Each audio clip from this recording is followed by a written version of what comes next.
minsan tumingala ang nag-iisa sa langit, umawit ng isang hiling kay Bathala. Baguhin ninyo ako, tanggalin ang kadena sa aking mga kamay, ang mga bato sa aking mga paa. Bigyan niyo ako ng gabi na hindi kasing dilim, ng mga umaga na hindi kasing ginaw. At sinagot siya ni Bathala, ibibigay ko sa iyo ang iyong hiling kung tatanggapin mo ang alupong sugal.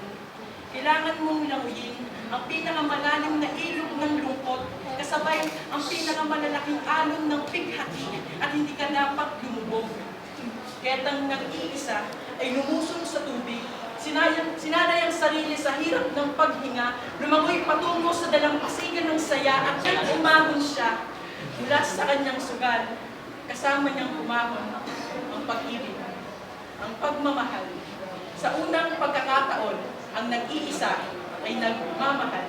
Pag magkasama nilang nilakbay ang mga burol, lambak at dalampas ng maligaya, may pangako ng walang wakas, ngunit nagbago ang anyo ng pag-ibig.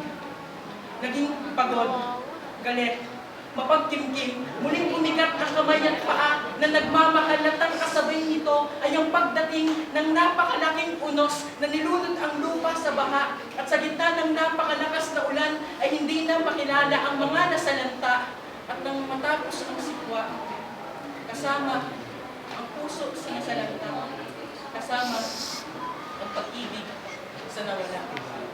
Kaya ang nagmamahal ay muling nag-iisa, ang nagmamahal ay muling nag-iisa, ngunit matapos ng napakaraming gabi na kay dilim, na mga umaga na kay ginaw, sa wakas, napangiti muli siya, kinausap muli si Bathala, lulusong muli sa tubig, susugal at susugal pa. Kinausap muli si Bathala, lulusong muli sa tubig, susugal at susugal pa, sapagkat hindi sapat nakabayaran ng sakit sa pagmamahal. Hindi ba't mas tinataya natin ang lahat kapag hindi tayo sumugal?